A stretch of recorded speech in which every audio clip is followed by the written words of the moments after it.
Reka mbasuhuze kandi mbifurize amahoro y'Imana ishya n'ihirwe mu buzima aho muri hirya no hino mu gihugu abari mu majyepfo amajyaruguru iburasirazuba n'iburengera zuba by'umwihariko abari mu mujyi rwagati wa Kigali ni Mr Jean Ngugu kuri Iris Rwanda TV n'amakuru yo kwa tariki 13 z'ukwezi kwa 4 2025 n'amakuru atari meza na gatoya n'amakuru navuga ngo y'agahinda n'umubabaro ni inkuru iteye amarira, ni inkuru iteye agahinda. Uyu munsi nava ko ni umunsi wo gusoza icyunamo, ariko kandi n'umunsi nava ngo hirya no hino biriwe bari gushyingura abantu bagiye bapfa mu buryo butandukanye. Muri iyi nkuru turagaruka ku mukobwa wakubiswe n'inkuba, cyangwa se umugore w'imyaka hafi 30 wakubiswe n'inkuba ahita yitaba Imana. Uyu mugore akaba yabaga muri njyanama y'umurenge wa Rusarabuye, akaba yapfuye. Turaza kumenya ni muntu ki asize abana bangahe.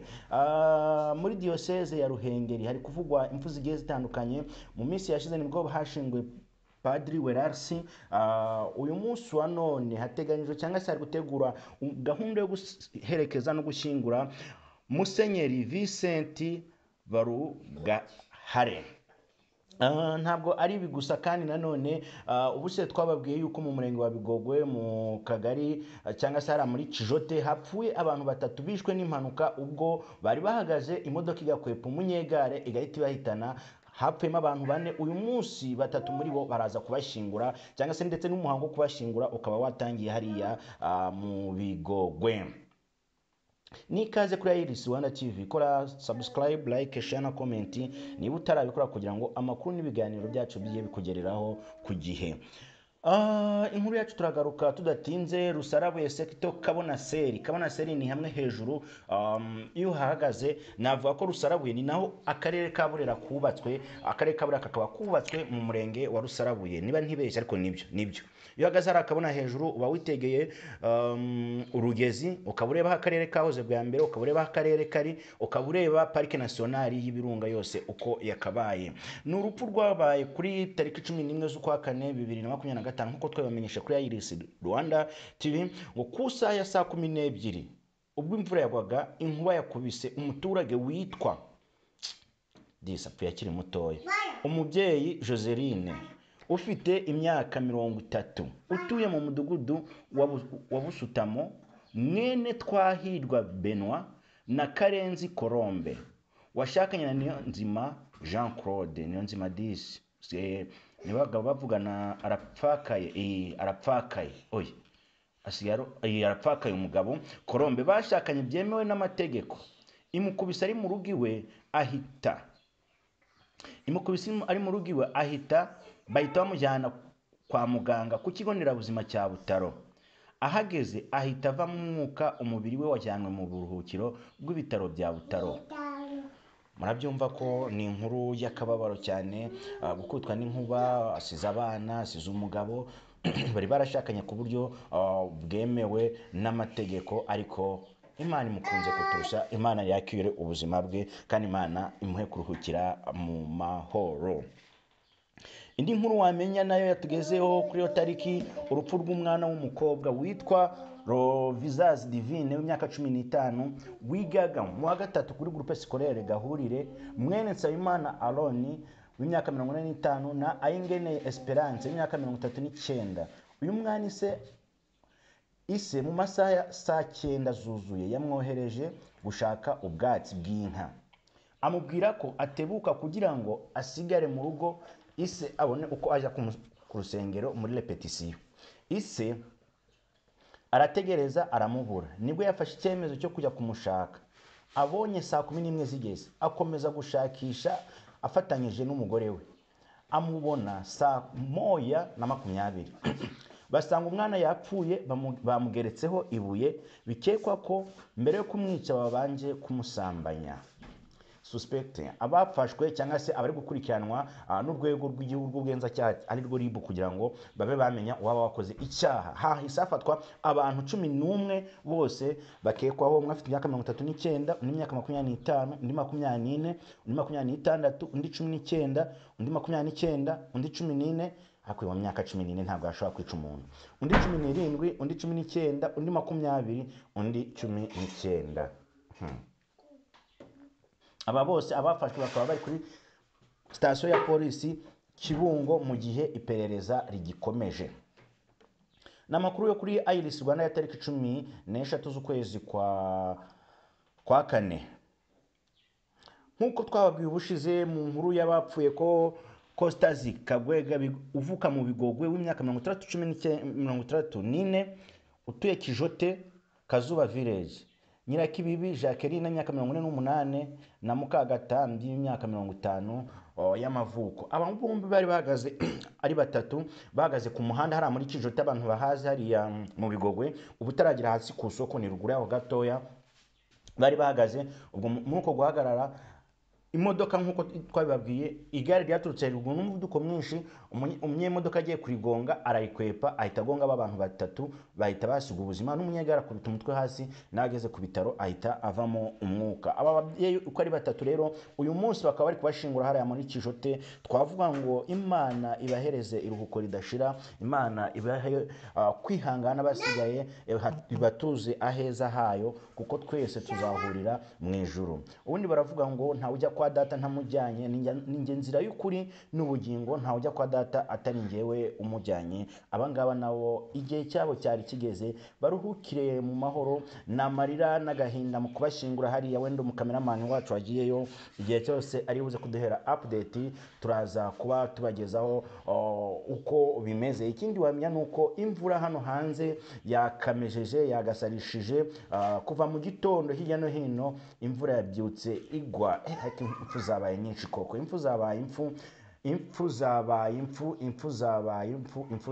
impfu. Dusoreze ku nkuru ya Musenyeri Nyiricyubahiro.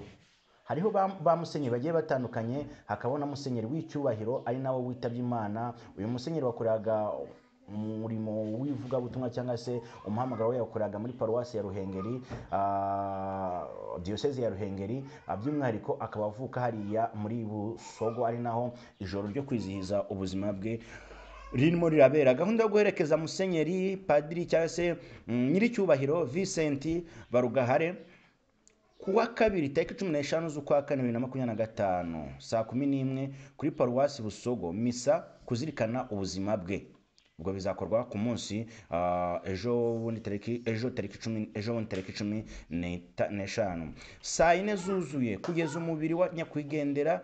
Ubwo ni tariki 16 z'ukwezi kwa kane, kugeza umubiri wa nyakwigendera mu rugo rw'umwepiskopi mukuru. Ubwo bivuze ngo ni hano kuri katedrali ya Ruhengeri cyangwa se kwa Musenyeri Vincent Harorimana.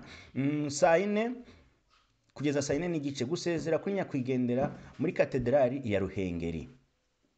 Saa 4 n'igice kugeza saa 5 n'igice misa muri katedrali ya Ruhengeri. Gushyingura mu irimbi ry'abapadiri kuri katedrali. Gukaraba kuri Centre Pastoral Notre Dame de Fatima, ni sare y'abapadiri nayo iherereye hariya hafi na Kiliziya Gatolika. Imana imuhe iruhuko ridashyira. Urupfu rw'uyu mupadiri cyangwa rw'uyu musenyeri ruje rukurikiye urupfu rwa Padiri Werarisi, dore ko nawe aherutse kwitaba Imana agashyingurwa mo hariya mu irimbi ry'abapadiri.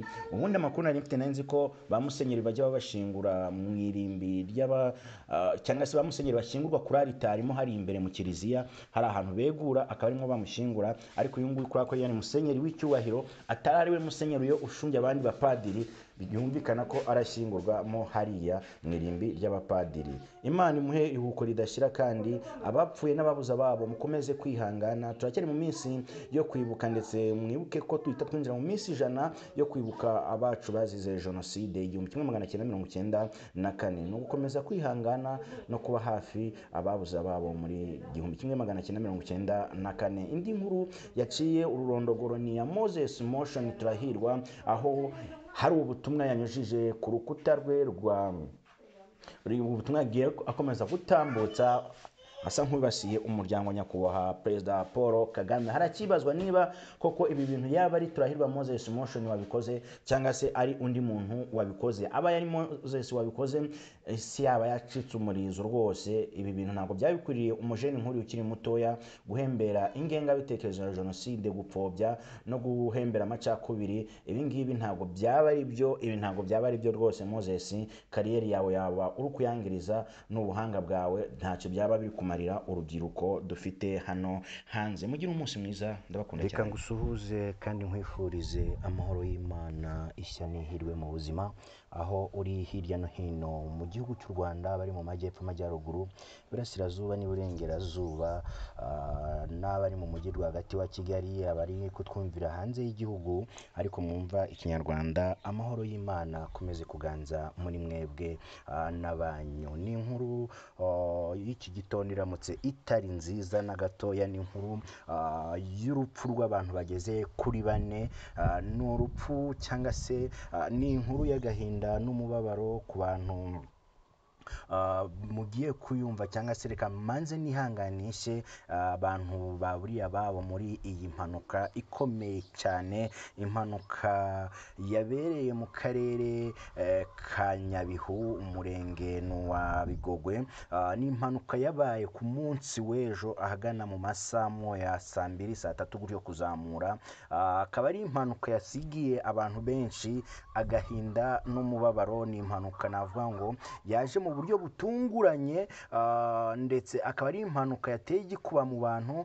Nyuma y'inkuru twababwiye yuko mu karere ka Huye kwasiteri yagonze, cyangwa se kwasiteri yabuze feri, bityo igakora agisida nk'uko mwabibonye, igahitana abantu batandukanye barimo n'umushoferi, abandi 13 bagakomereka. Iyo kwasiteri yarimo abantu 15.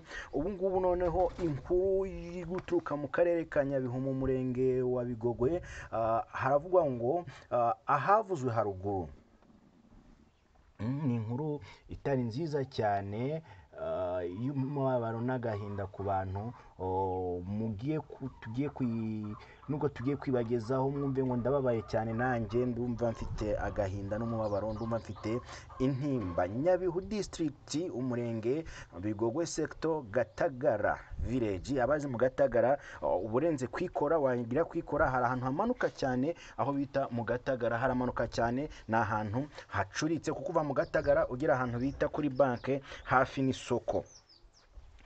Ku mpanuka y'imodoka yabaye ejo kuwa tariki 8 z'ukwezi kwa 4 2025, nibwo iyi mpanuka yabaye. Ahavuzwe haruguru kuri iyo tariki yari ya saa moya, habaye impanuka y'imodoka yo mu bwoko bwa kwasiteri LAD 109L. yari itwawe na Hitimana Janvier w'imyaka 43 y'amavuko. Ntago ari muto kahise mukuru. Yavaga Rubavu ijya Musanze. Iyi mpanuka rero yaje guterwa n'iki, byaje kugenda bite? Umunyegare yataye umukono we, umushoferi ari mu mukono we, bashaka umushoferi. Umva ukuntu byagenze, igongana n'igare ryamanukaga rijya mu cyerekezo cya Rubavu, rihetse ibintu byinshi, rita umukono waryo risatira imodoka. Kugira ngo byumvikane neza, uvi Rubavu ubugendera mu ruhande rw'iburyo, waba werekeza i Rubavu ukabugendera mu ruhande, ubuzamukira mu ruhande rw'iburyo, waba ugenda mu ruhande n'ubundi mubisikana gutyo, muri kubyumva. Umunyegare rero yaje kuva mu mukono we, asanga mukono wa shoferi. Kumwe abanyegare bagenda nk'abatagira umutima. Ibi bintu nkunda kubivuga abanyegare rwose, mujye mugwiragiza namwe mumenye ngo amagara araseseka ntabwo ayorwa. Rijya mu cyerekezo, ibintu byinshi, rita umukono waryo risatira imodoka. Imodoka yahunze igare, ita umukono wayo isatira abaturage. Ukuntu byagenze ni kwa kundi umunyegare yaje, none umushoferi ashaka kumukwepa, aganisha imodoka ubwo mu kayira k'abanyamaguru. Bari ku ruhande rw'iburyo, igonga abaturage 6. Muri abo baturage 6 bagonzwe, 2 bahise bitaba Imana. Umwe yitabye Imana aguye mu bitaro bya Musanze, abandi 3 barakitabwaho n'abaganga. Mwumve agahinda n'umubabaro uyu munyegare umwe ateje aba bantu bose. Nuko ngo 2 bahise bahasiga ubuzima ako kanya. Ikintu kibabaje ndi bubabwiye muri iyi nkuru cyane nuko muri bano mama bagonzwe hano, bamwe muri bo abagabo babo babiri nabo bari baherutse gupfa kandi bishwe n'impanuka. Umwe yaguye aho ngaho n'ubundi, undi nawe yaguye imbere y'urugo rwe. Mwumve ikintu kibabaje, kinatangaje, uwavuga ngo ibi bintu sinzi uko ndi kubyumva, nubwo ndi kubivuga ndi kumva mfite agahinda kenshi. Uyu we yitabye Imana amaze kugera mu bitaro bya Ruhengeri. Hafi aha ngaha ngo umwana we yarebaga ngo akavuga ngo mama nanjye urapfuye, ngo arangije akamubwira ngo ntabwo ndi bupfe, ariko birangira ageze mu bitaro bya Ruhengeri umwuka umushyiramo. Nta kundi twavuga ngo iruhuko ridashira kuri aba bitabye Imana. Icyo nakubwira cyo nuko abakiri gukurikiranwa n'abaganga barimo Tuyizere Ezekiel w'imyaka 25 uvuka Bigogwe sector Busumba Ser Buheke village. Ni ukuvuga ngo Buheke ni umudugudu, Busumba ni akagari niko avukamo. N'uwitwa Ndorimana w'imyaka 23 yari akiri mutoya cyane nawe, uvuka mu murenge wa Karago, akagari ka Mwiyanike, umudugudu ntibabashije kumenya uwo ari we.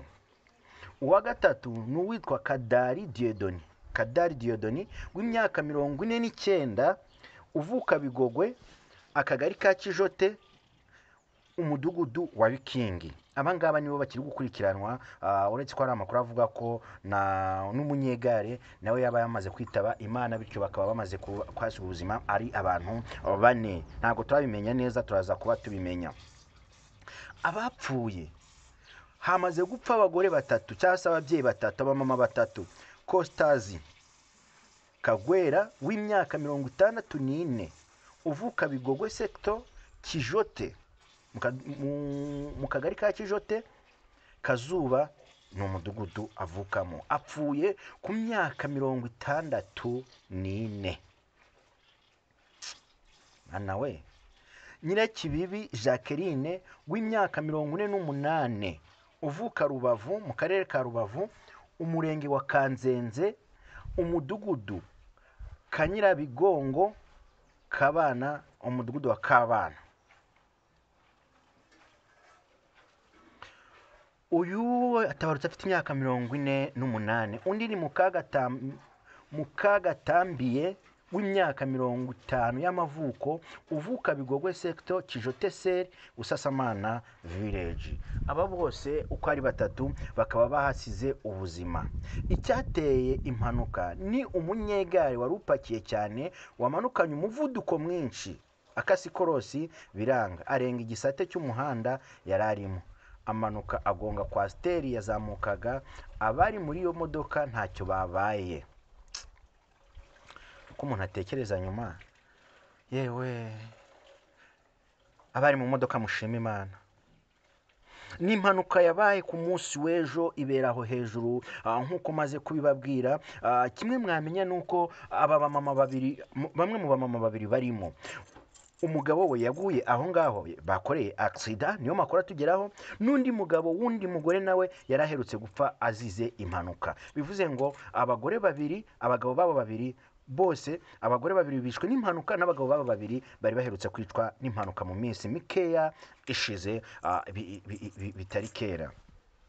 Ikindi wamenya, umwe muri aba bamama asize abana 5, undi ntituramenya uko bimeze. Gusa amakuru ahari aravuga ko bazashingura ku munsi wo ku cyumweru.